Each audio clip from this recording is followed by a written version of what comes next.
There's no excitement that can quite compare with seeing a bright future held up before you in such vibrancy and glory. We're very blessed as a community.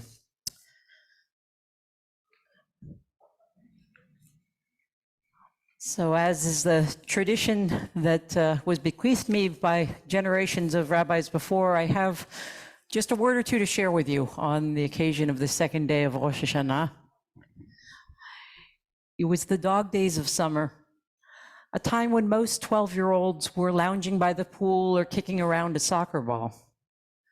But for my son Yair, the day held a series of meetings on programming, religious school curriculum, and synagogue security. A gap in our family calendar meant that for the few days while my husband was traveling, my son would be enrolled in mommy camp, shadowing me in my rabbinic activities. Though Yair put on a brave face, I could tell that he was not thrilled. So, after we dropped his younger siblings off at summer camp, I turned the car towards the local strip mall. "Where are we going?" Yair inquired as we passed the turnoff to the synagogue. "You'll see," I responded offhandedly. Now, Yair has of late become something of a coffee aficionado. And so his face lit up as we pulled into the Dunkin' Donuts lot. Not Starbucks for us, Dunkin' Donuts.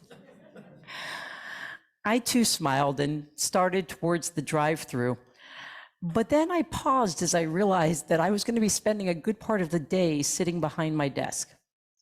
Better get my steps in now, I thought. And so I parked the car and signaled to Yair to follow me. We walked into the store, ordered our coffees, 2 decafs with milk, and waited near the counter as the drinks were prepared. Standing there, we overheard the staff, many of whom appeared to be South Asian, talking amongst themselves in a language we didn't recognize. "What are they speaking?" my son asked quietly. "I don't know," I whispered back, and then added, "Why don't I ask?" My son looked at me in abject horror and shook his head no. But I persisted.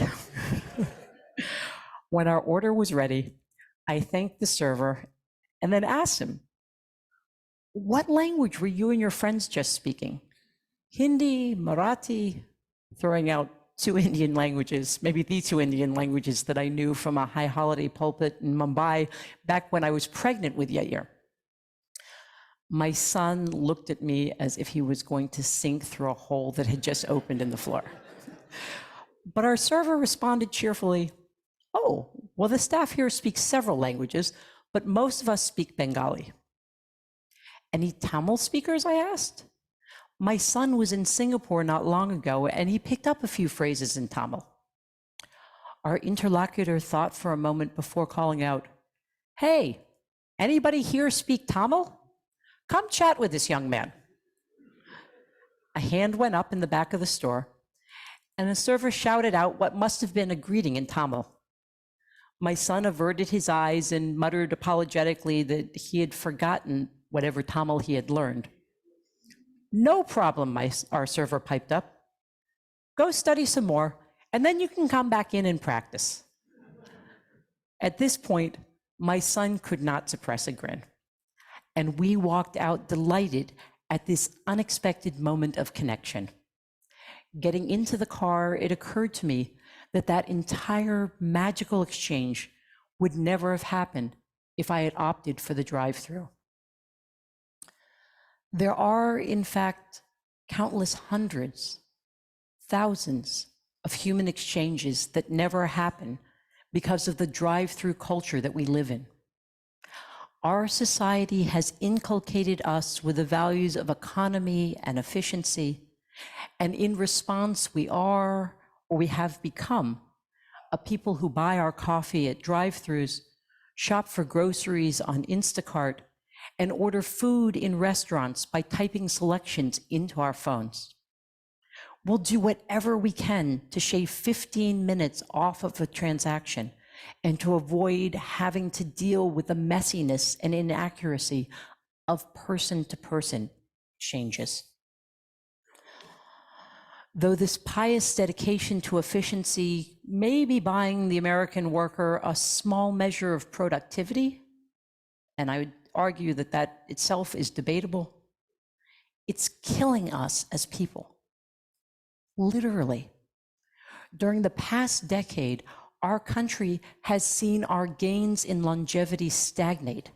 And incredibly, over the last 2 years, life expectancy in America has actually fallen significantly for the first time since the Spanish flu epidemic of the 19-teens. Americans today are dying younger and for more preventable reasons than those in Thailand, Chile, the Maldives, and Slovenia, just to name a few. And while COVID-related deaths were obviously a contributor to rising mortality, its slide dates back many years before the pandemic. The biggest driver appears to be the rash of so-called deaths of despair: suicide, drug overdoses, alcohol-related mortality, and violence. We are killing ourselves and killing each other because we lack the basic human connections and the sense of purpose, care, and meaning that these convey. And while you might be thinking that the kind of casual conversation that I had with the counter staff at Dunkin' Donuts would be an unlikely antidote to this yawning hole in our emotional fabric, it turns out it's a more significant contributor than you might think. Research teams at Carnegie Mellon, the University of Texas at Austin, the University of British Columbia, and Harvard are amongst those who have demonstrated that the kind of so-called weak ties that we develop through conversations at school drop-off or at the water cooler at work actually have a measurable impact both on our mental and physical health. Not to mention accessory benefits like increasing your likelihood of securing a job. Now, Judaism too has an interest in cultivating habits that personal connections, both strong and weak, beget. This interest far predates the cited research, of course, and it's based on somewhat different concerns. For while the contemporary researchers whom I referred to were working primarily in schools of public health and motivated by a concern for personal well-being, Judaism's interest in connection is based on an ethos of valuing each and every person because of their humanity. Judaism's imperative for personal connection was perhaps best articulated by the 20th century German Jewish philosopher Martin Buber in a seminal treatise entitled I and Thou. The book's thesis is essentially this: whenever we interact with another person, we have a choice as to how to engage. We can do so in an instrumental fashion, seeing that person as a means to an end. So, for example, I might see the counter staff at Dunkin' Donuts as effectively the hand that was going to deliver me my beverage. Buber refers to this kind of interaction as an I-it relationship and is highly critical of it. He contrasts the I-it relationship with an interaction in which we allow ourselves to be more fully present with the other person, recognizing them as a complete and unique individual, as beings crafted in the image of the divine. And these relationships, in which we truly see the other, Buber labels I-thou relationships and holds up not just as a Jewish, but a human ideal. Now, by all accounts, we need to practice a mix of I-it and I-thou interactions.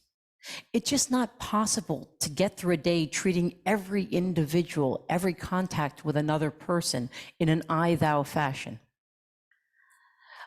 But as Buber warns, this choice should be, the choice of an I-thou relationship should always be held up as an ideal. And we should see every instance in which we reduce another human being to an it as a concession to necessity and as a diminution of their humanity and our own. Minimally, Buber warns that we need to be conscious of just how often these I-it interactions occur. A similar commentary is offered in a somewhat more sardonic form by the great Israeli poet Yehuda Amichai. In a poem entitled Tourists, he writes, "Once I sat on the steps by the gate at David's tower, my 2 heavy baskets at my side. A group of tourists was standing around their guide, and I became their target marker. You see that man with the baskets? Just right of his head, there's an arch from the Roman period. Just right of his head. But he's moving, he's moving." I said to myself, redemption will come only if their guide tells them, "You see that arch from the Roman period? It's not so important. But next to it, left and a little bit down, there sits a man who bought fruit and vegetables for his family." How often, Amichai asks, do we see people without truly seeing them? How often do we treat them as having no more value than a brick wall or a large boulder? 2,000 years before Buber or Amichai, the Torah made the same case in Nagadic or narrative form. In the story of Judah and Tamar, Jacob's 4th son, Judah, leaves his father's house to establish his own home in the Judean hills. But tragedy follows him. 2 of his sons die without heir, and the 3rd is left unmarried and without children. And sometime later, Judah's own wife dies, perhaps out of grief.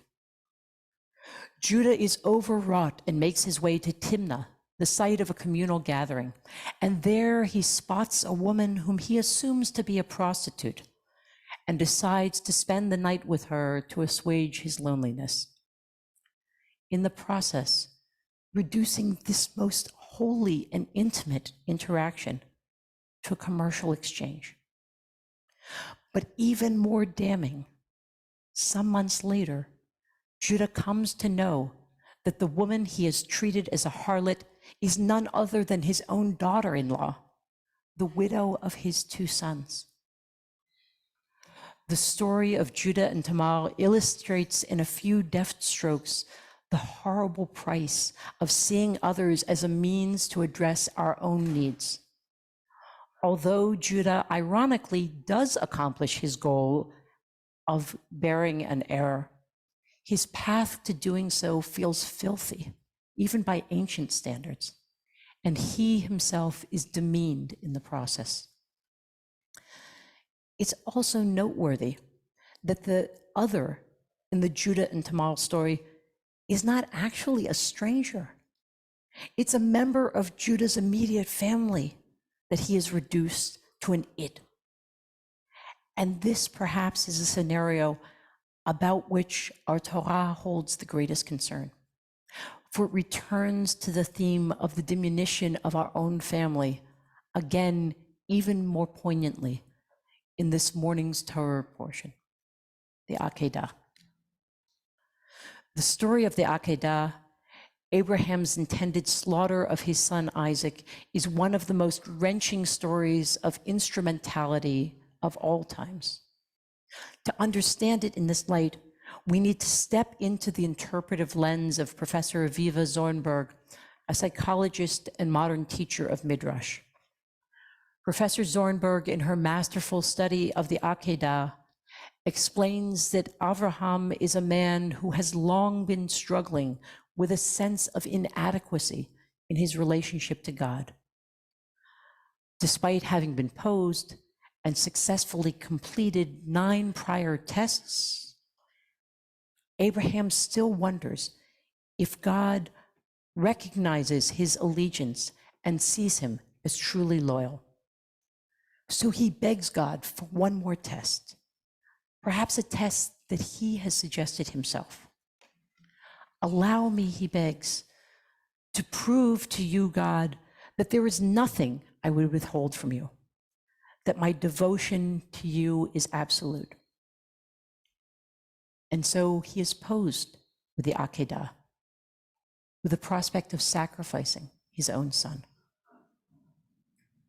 Now, what parent, regardless of their needs or circumstances, whatever their end goal, would voluntarily sacrifice their own child? What kind of monster would put their flesh and blood to the knife for the abstract goal of demonstrating fealty, even to God? But in that moment, Abraham is not contemplating the end of the life of the child whom he has coddled since birth. He's not looking into the eyes of another human being. He's not hearing the voice of a child who has always looked to him for succor and protection. In fact, the two don't even speak after their brief exchange about the whereabouts of the lamb. And at that time, Abraham himself is preoccupied with surveying his possessions and his legacy. Now, you and I are not going to bring about the near death of our loved one when we sit across from them at the breakfast table or at dinner, staring at the newspaper or looking at our phones while grunting answers to their questions about our day. We're not going to savage the reputation of a checkout clerk by taking our receipt without meeting their eye or inquiring about their day. But each one of these actions chops away at our own innate humanity and at the bonds that connect us to our fellow human beings, the people who are ultimately our lifeline to the divine and who bring out the divinity within us. What these actions will do, these I-it encounters with our fellows, is in fact to delay the arrival of a messianic era, because it precludes us from becoming the semblance of God that we have it in our nature to be. And it precludes us from seeing this quality in our fellow. For the effort it would take to walk into a store and to look the counter staff in the eye, maybe even inquire about their day. For the inconvenience of interrupting our perusal of the Facebook feed or leaving unread a compelling article in the New York Times, or for the price of possible censure for returning a work email just an hour later. We are sacrificing our very humanity. And whether or not this costs us days from our lives, it certainly robs those days of quality. I don't know about you, but for my own part, when the holidays are over, I think I'm going to forego the Dunkin' Donuts drive-thru for a while. Maybe even walk in to grab an extra coffee for my son. Not so much because I need the steps, but because I need the human contact. Shana Tova. We're going to move now into the Musaf service, beginning with the Chatzi Kaddish at the bottom of page 123. Once again, it is my hope and the Chazan's that you will stay with us for long enough to appreciate the true splendor of the liturgy that our sages have bequeathed us.